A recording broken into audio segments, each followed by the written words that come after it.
인생을 살다 보면 사람마다 이 터닝 포인트를 한 번 혹은 그 이상 만나게 됩니다. 우리 두고 온 조국 대한민국에도 터닝 포인트가 여러 차례 있었죠. 특별히 오늘은 광복 76주년을 맞이합니다. 일제 치하에서 36년 동안 많은 애국 지사들의 투쟁과 독립운동이 있었는데 그것만 가지고는 참 어려웠습니다. 그때 마침 하나님께서 이 미국을 통해서 히로시마와 나가사키에 원자 폭탄이 투하되면서 일본 천황이 이제 항복을 하게 되었고, 그 결과 우리 대한민국에도 이렇게 자유와 해방을 맛보게 되었습니다. 대단한 터닝 포인트였습니다. 여러분들 개인에게는 터닝 포인트가 언제였습니까?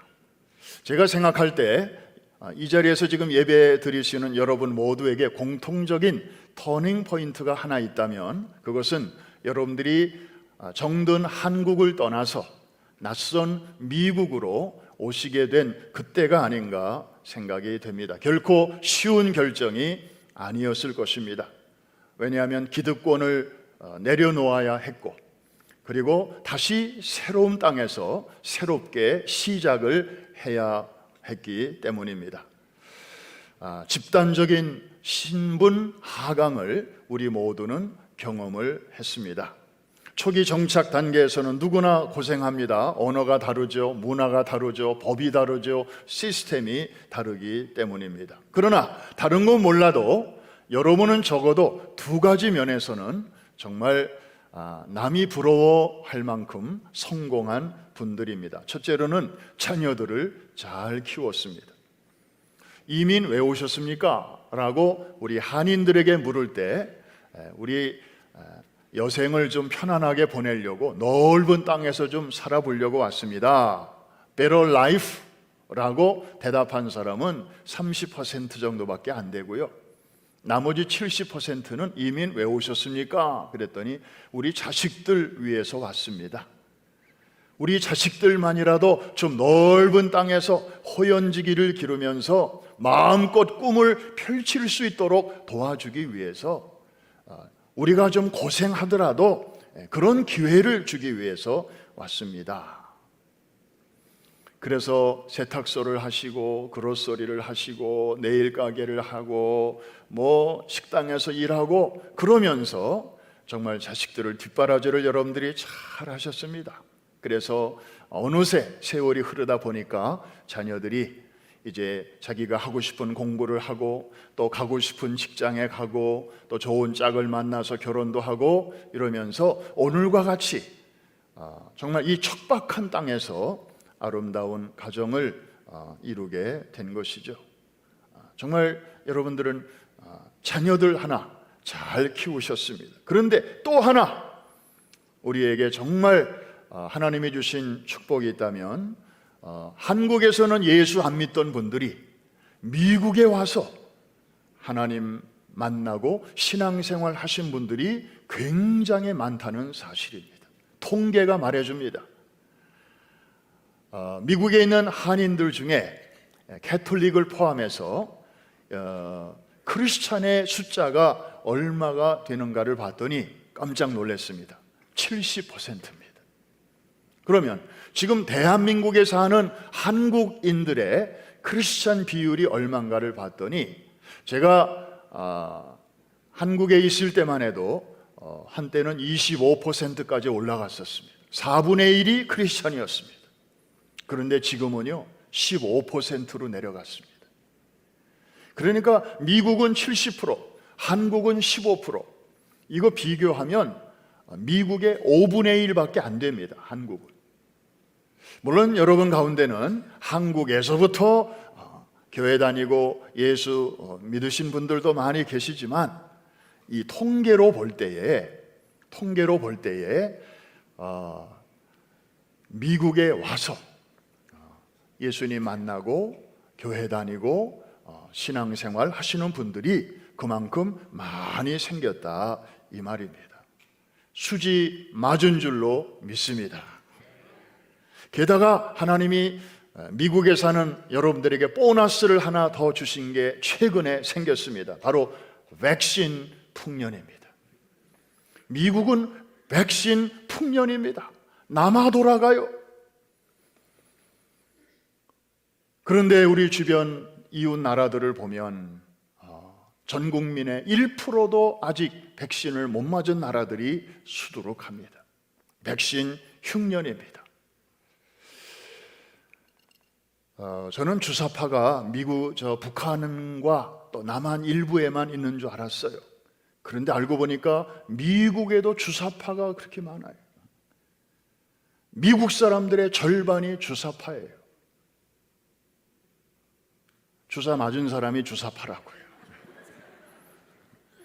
그런데 아직 안 맞고 있는 사람도 상당히 있어요. 비주사파도 많아요. 그런데 미국에서 주사를 아직 안 맞은 사람들은 못 맞는 게 아니고 그냥 안 맞는 거예요.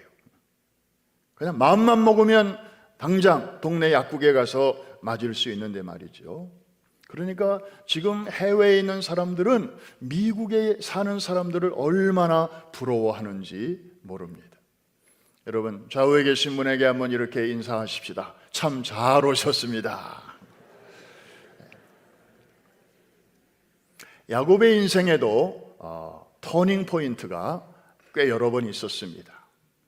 그 중에 대표적인 것이 전반부에 한 번 있었고 또 후반부에 한 번 있었는데, 인생의 전반부에서 만난 사건이 바로 오늘 베델 사건이고, 그리고 인생의 후반부에서 또 하나 맞이하게 되는 것이 브니엘 사건 혹은 야뽕나루 사건입니다. 이 두 사건 모두 하나님을 대면하였고, 그리고 야곱의 생애 가운데 하나님이 그 어느 때보다도 깊숙이 개입하셨던 그런 시간이었습니다.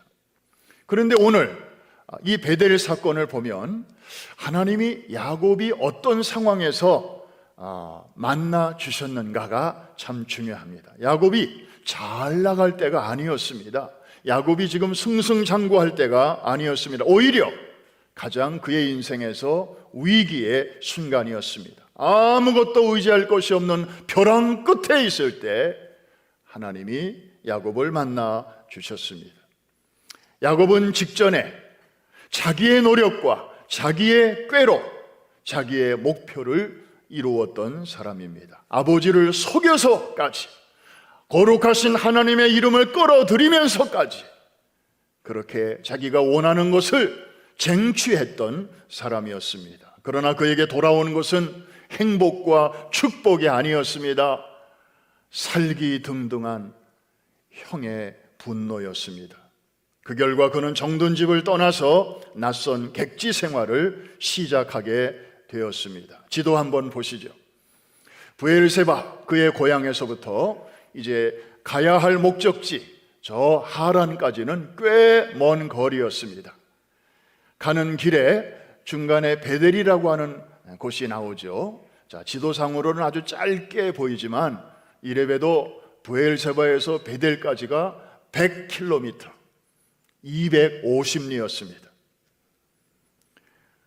여러분, 에서의 별명은 들사람, 그러면 야곱의 별명은 뭘까요? 집사람이었습니다. 한 번도 집을 떠나본 적이 없는, 그냥 집 안에 있는 걸 있기를 좋아하는 그런 야곱이, 그것도 나이가 20, 30대도 아니고 40, 50대도 아니고, 놀라지 마십시오. 지금 이때 나이가 77세 노총각. 자, 이 집을 떠나서 정말 정처 없이 저 먼 곳을 향하여 가는 이 야곱의 지금 상황은 과연 어땠을까요? 불안했습니다. 초조했습니다. 왜냐하면 좀 쉬고 싶어도 갑자기 뒤에, 나무 뒤에서 형 에서가 내 이놈 드디어 잡았다, 금방이라도 달려들 것 같은 생각이, 피곤해도 쉬지도 못하고 좀 낮잠이라도 한 30분 자고 싶은데 잘 수가 없었던 거예요. 그런 마음으로 저 100km를 250리를 달려오다가 이제는 더 이상 지치고 지쳐서 견딜 수 없어서 그야말로 자빠져 쓰러지게 됐다 이 말입니다. 몸은 고단하지만 마음은 또 염려와 근심이 가득했습니다.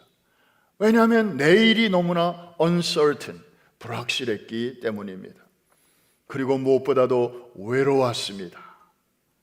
고독했습니다. 사방을 둘러봐도 이제는 자기를 알아보는 사람도 없고 자기를 도와줄 사람도 아무도 없었기 때문입니다. 그가 쓰러졌던 지역의 원래 이름이 루스였습니다. 루스는 황량한 들판이라는 뜻인데 사진 한번 보시죠. 예나 지금이나 저 루스의 모양은 똑같습니다. 이스라엘 성지순례 가시면 버스를 타고 지나가면 안내하시는 목사님이 자, 저 차창밖 10시 방향으로 보십시오. 저기가 바로 성경에 나오는 베델입니다. 야곱이 잠들었던 그곳입니다 라고 손가락으로 이렇게 가르쳐 주는데 지금 봐도 저래요. 거기는 푸른 초장도 아니고 시원한 오아시스도 아니고 그저 저 사진에서 보는 것처럼 적막하기만 한 불모의 산 꼭대기입니다.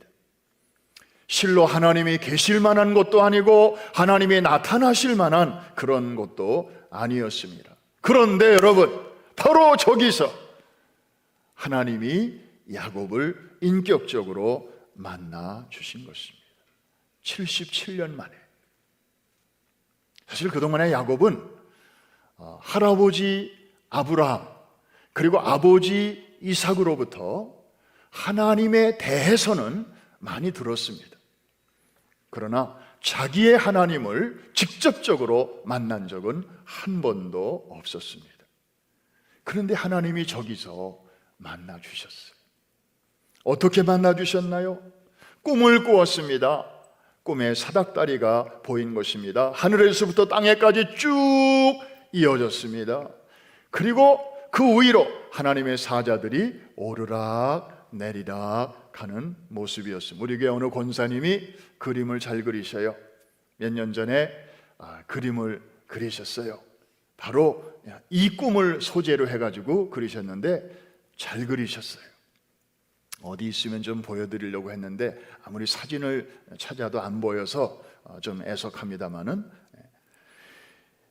여러분, 하나님께서 야곱을 만나 주실 때 바로 아까 우리 디크란 목사님도 무슬림들이 기독교로 개종할 때에 꿈을 통하여 주로 나타나신다. 왜? 일반적인 선교와 전도를 할 수 없기 때문에 하나님께서 이렇게 특별하신 방법으로 역사하시는데 지금 야곱의 경우도 그랬습니다. 사닥다리 환상을 통해서 만나 주신 것입니다. 사랑하는 성도 여러분, 여기서 한 가지 좋은 소식을 여러분들에게 먼저 전합니다. 지금 야곱은요, 사방으로 다 길이 막혀 있고 아무도 자기 곁에는 없는 그런 답답한 외로운 상황이었습니다. 그런데 그런 가운데서도 위로 열린 문은 열려 있었습니다. 이 문은 여전히 닫히지 않고 있었습니다. 사랑하는 성도 여러분, 우리도 마찬가지입니다. 살다 보면 이 길 막히고 또 여기도 길이 안 보이고 뒤로 갈 수도 없고 정말 이러지도 못하고 저럴 수도 없는 그런 상황을 우리는 자주는 아니지만 가끔 만나게 됩니다. 신앙생활 하다가도 만나게 됩니다. 그런데 여러분, 낙심하지 마십시오. 위로 열린 문은 여러분에게도 언제나 열려 있다는 사실을 꼭 기억하게 되시기를 주의 이름으로 축원합니다. 야곱이 바로 그랬습니다. 자, 사닥다리 환상을 보았습니다. 하늘과 땅을 이어주는 다리, 절망과 소망을 연결해주는 다리, 하나님이 하늘로부터 땅으로 놓아주신 다리였습니다. 세상에서 가장 고마운 다리였고, 그리고 그 어느 다리보다도 아름다운 브릿지였습니다. 과연 이것은 무엇을 말하는 것입니까? 과연 누구를 가리키는 것일까요? 우리가 이것을 바로 알아야 할 것인데, 고맙게도 예수님께서 이 비밀을 직접 풀어서 알려주셨습니다. 요한복음 1장을 보면 나다나엘과 대화하시는 중에 이런 말씀을 하셨습니다. 또 이르시되 진실로 진실로 너희에게 이르노니, 그 다음부터는 다 같이 시작. 하늘이 열리고 하나님의 사자들이 인자 위에 오르락내리락 하는 것을 보리라 하시니라. 여러분, 저 귀절을 잘 보시면서 한번 대답해 주시기 바랍니다. 자, 지금 창세기 28장 야곱이 본 사닥다리, 하늘이 열렸습니다. 하나님의 사자들이 오르락내리락 합니다. 사다리 위로. 그 다음에 지금 요한복음 1장에 보면 하늘이 열렸습니다. 하나님의 사자들이 오르락내리락 합니다. 똑같지요? 다른 것이 딱 하나 있습니다. 창세기에서는 사닥다리 위로 오르락내리락 하는 것이고, 그리고 사닥다리가 땅과 하늘을 연결하고 있었고, 요한복음 1장에서는 하나님의 사자들이 누구 위로 오르락내리락? 인자 위로. 그렇다면 지혜로우신 여러분들이요, 야곱이 보았던 사닥다리는 누구를 의미하는 것입니까? 장차 오실 예수 그리스도, 하늘과 땅을 이어주시는 유일한 중보자로 오시는 예수 그리스도이심이 분명하지 않습니까? 구약의 예수 그리스도를 야곱은 거기서 본 것입니다. 구약의 예수님을 야곱은 거기서 만나게 된 것입니다. 자, 아까 그 말씀 너무 귀한 말씀이에요. 예수님을 우리에게 보여주시는 말씀인데, 우리 같이 한번 다시 읽겠습니다. 시작. 또 이르시되 진실로 진실로 너희에게 이르노니 하늘이 열리고 하나님의 사자들이 인자 위에 오르락내리락 하는 것을 보리라 하시니라. 아멘입니까? 여러분, 하나님은 어떤 분이시지요? 이렇게 사닥다리 환상으로 야곱을 만나 주시는 분이십니다. 그때 야곱이 어떤 사람이었다고요? 의인이나 선인이나 정말 착하게 살아온 그런 사람이 아니었습니다. 얼마 전에 자기 아버지를 속인 사람입니다. 그리고 복을 가로챈 사람입니다. 물론 하나님이 큰 자가 작은 자를 섬기리라고 그렇게 약속을 하셨지만, 그거를 그런 유치한 방법으로 그거를 뺏으라고 하신 적이 없어요. 얼마나 하나님이 못 믿어왔으면 그렇게 엄마와 짝짝꿍 해가지고 아버지를 속이고 형을 속이면서 그렇게 했겠습니까? 하나님이 기뻐하시지 아니하셨어요. 그런 일을 저지른 사람입니다. 그런데 그런 연약한 한 인생을 얼마든지 집에서도 만나 주실 수 있었지만은 저 아무도 없는 빈들에서 의지할 것이 없고 기댈 언덕이 없는 그 가련한 인생을 하나님께서 그날 밤에 만나 주셨습니다. 사랑하는 성도 여러분, 그 하나님이 저와 여러분을 만나 주셨습니다. 우리가 잘 보여서 하나님이 만나 주신 겁니까? 우리가 잘하고 있을 때 만나 주신 겁니까? 아니에요. 야곱과 같이 허물 많은 사람이라도 하나님은 은혜로 만나 주시고, 죄로 말미암아 단절된 인생이라도 십자가의 능력으로 덮어주시고 이어주시는 바로 예수 그리스도를 통한 하나님의 사랑이 저와 여러분을 오늘 이 자리에 있게 해 주신 줄로 믿습니다. 그러므로 이 야곱의 이야기는 우리의 이야기이기도 합니다. 베델의 꿈을 꾸고 거기서 깨어난 야곱은요, 놀라운 고백을 합니다. 16절에 여호와께서 과연 여기 계시거늘 내가 알지 못하였도다. 놀라운 고백입니다. 전에는요, 야곱은 하나님은 주로 어디에 계신 줄로 알았어요? 고향 땅에 계신 줄로 알았어요. 그런데 이제는 자기가 있는 이런 빈들에도 하나님이 계시다니 내가 이전에는 미처 알지 못하였도다. 그의 하나님에 대한 퍼스펙티브가 확 커지는, 확장되는 그런 순간입니다.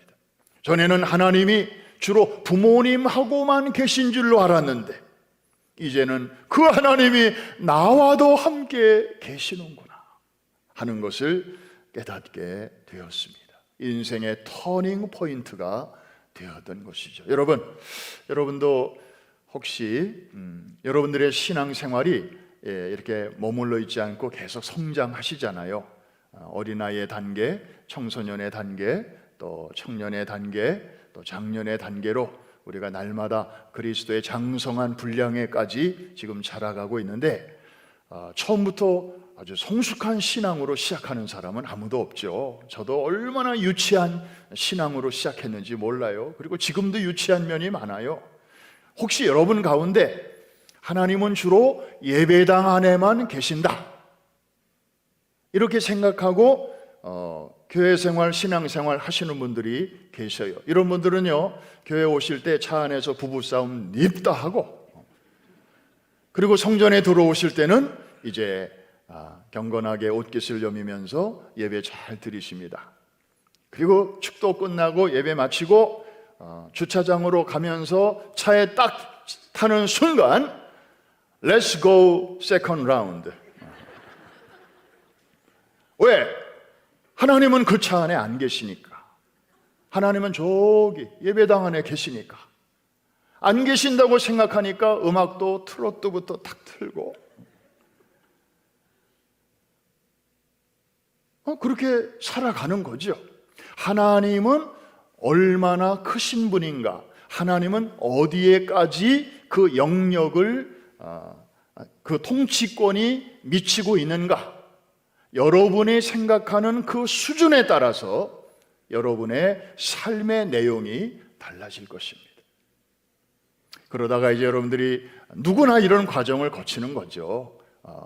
그러면서 서서히 발전되다가 어느 수준이 되면 하나님은 어디에나 계시는구나. God is everywhere. 그런 수준에까지 도달하게 되면 진짜 주변에 아무도 없어도 외롭지 않습니다. 왜? 하나님은 나를 보고 계시니까.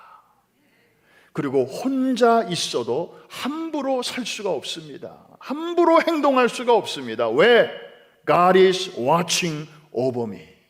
나를 늘 지켜보시고 돌보아 주시기 때문에. 할렐루야.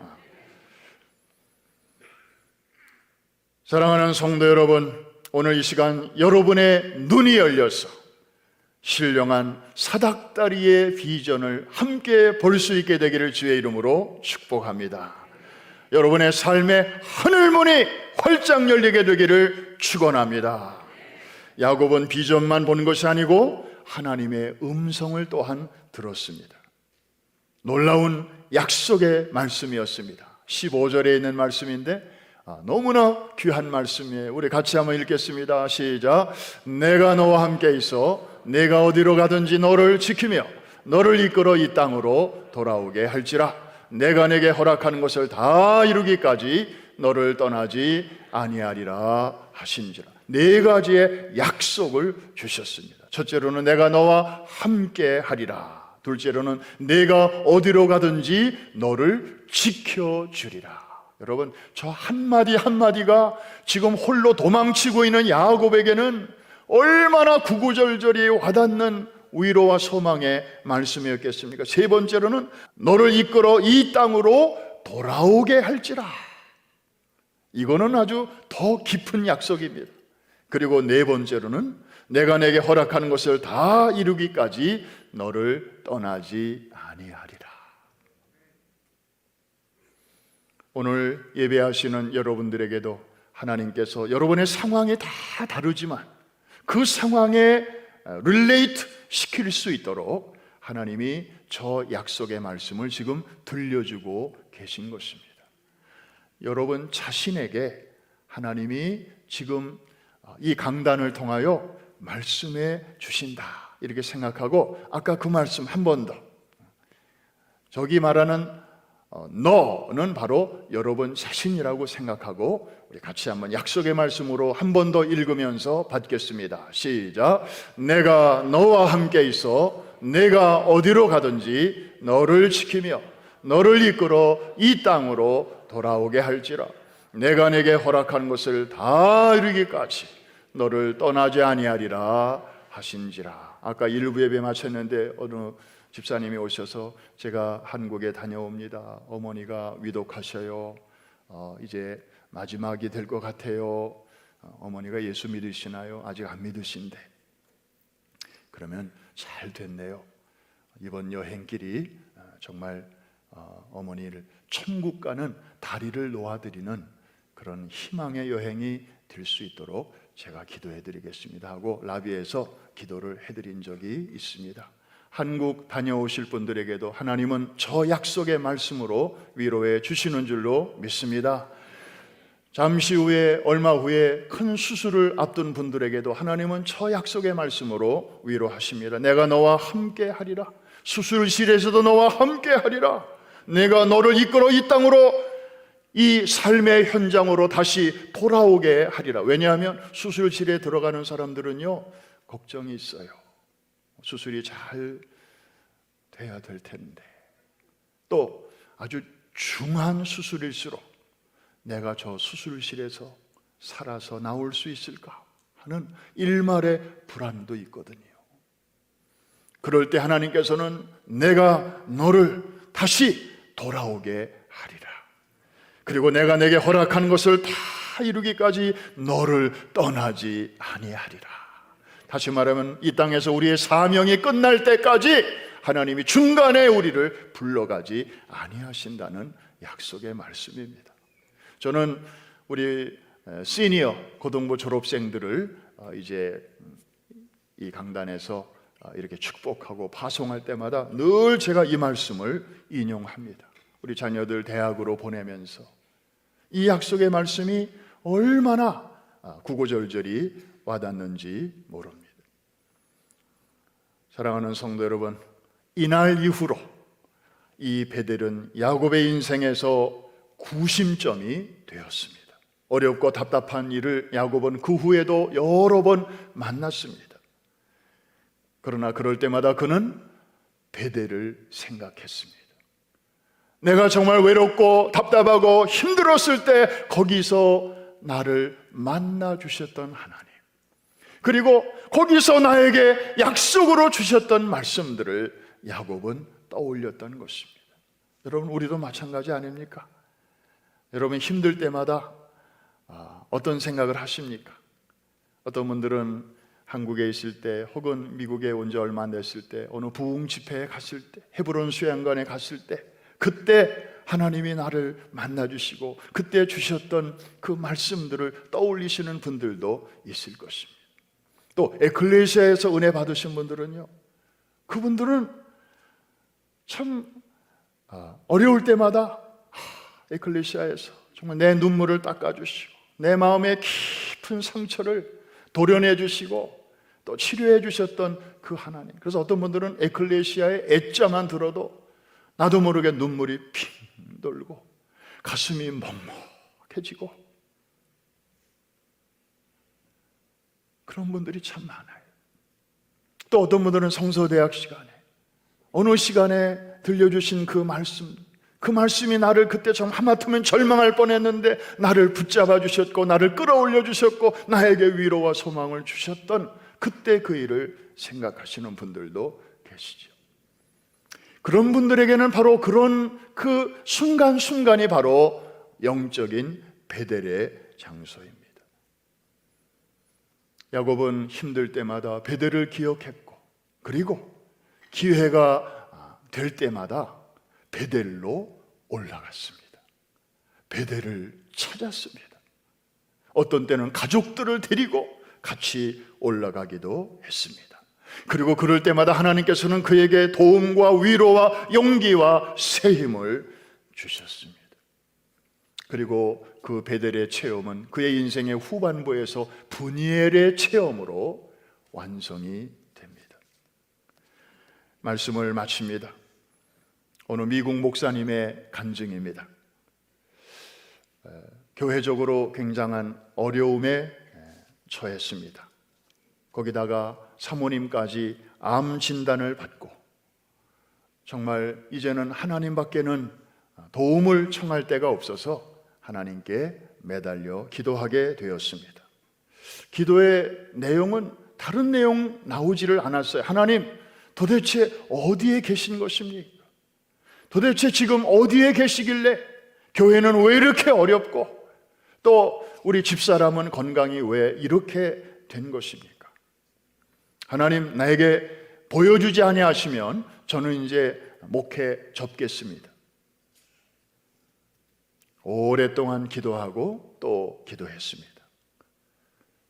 근데 어느 날 그 목사님의 눈앞에 환상인지 꿈인지 비전인지 그 글씨 하나가, 단어 하나가 이렇게 들어오게 되었습니다. 미국 목사님이니까 당연히 영어로 이제 나왔겠죠. 바로 저런 단어였습니다. 얼마나 낙심이 됐는지 모릅니다. 왜냐하면 저 단어가 뭘 의미합니까? Nowhere.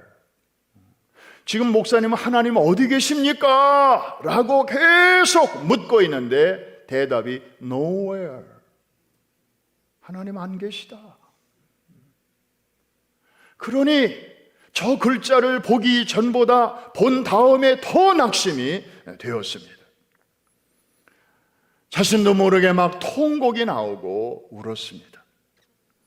그런데 그리고 한참 있다가 눈을 떠보니까 저 단어가 꾸물꾸물하면서 뭐 이렇게 움직이는 것 같더니 뭐 조금 달라지게 보였습니다. 어떻게 달라지게 보였나요? 저렇게 달라졌습니다. 단어 숫자는 똑같습니다. 스펠링 똑같습니다. 그런데 차이점이 뭐예요? 중간에 스페이스가 하나 생겼습니다. 하나님 어디 계신 거예요 도대체? 살아계시기나 한 거예요? 이러면서 묻는 이 목회자에게 하나님께서는 Now here 이렇게 대답해 주셨습니다. 저 한 단어 덕분에 이 목사님은 다시 일어날 수 있었고 목회를 열심히 하시게 되었고 그리고 사모님도 암에서 치료를 받고 목회를 훌륭하게 잘 마무리하고 이제 은퇴를 하시게 되었다고 합니다. 사랑하는 성도 여러분, 얼핏 보기에 nowhere처럼 보이는 상황 속에서도 하나님은 now and here 우리와 함께 계시다는 사실을 꼭 놓치지 마시기를 주의 이름으로 축원합니다.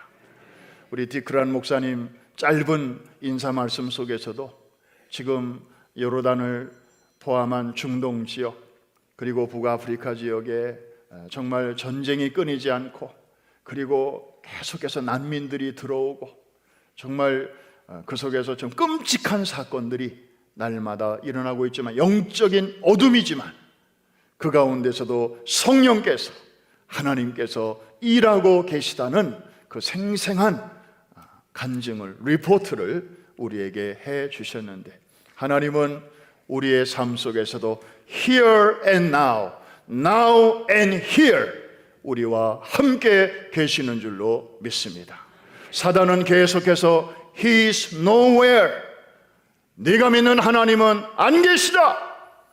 그리고 우리의 상황은 계속해서 He is nowhere 라고 말하고 있지만 여러분들은 성령께서 주시는 감동을 따라 그리고 우리에게 주신 약속의 말씀에 근거하여 내가 너와 함께 할 것이며 너를 지켜줄 것이며 내가 내게 허락한 것을 다 이루기까지 너를 떠나지 아니할 것이며 이 약속의 줄, 이 소망의 사닥다리를 굳게 붙잡고 사방으로 다 길이 막히고 우겨싸임을 당한 상황 속에서도 위로 열린 소망의 줄을 붙들고 무더위도 이기고 불경기도 이기고 델타 팬데믹의 그 기승도 넉넉히 이겨나가는 베델의 사람들 되시기를 주의 이름으로 축원합니다. 축복합니다.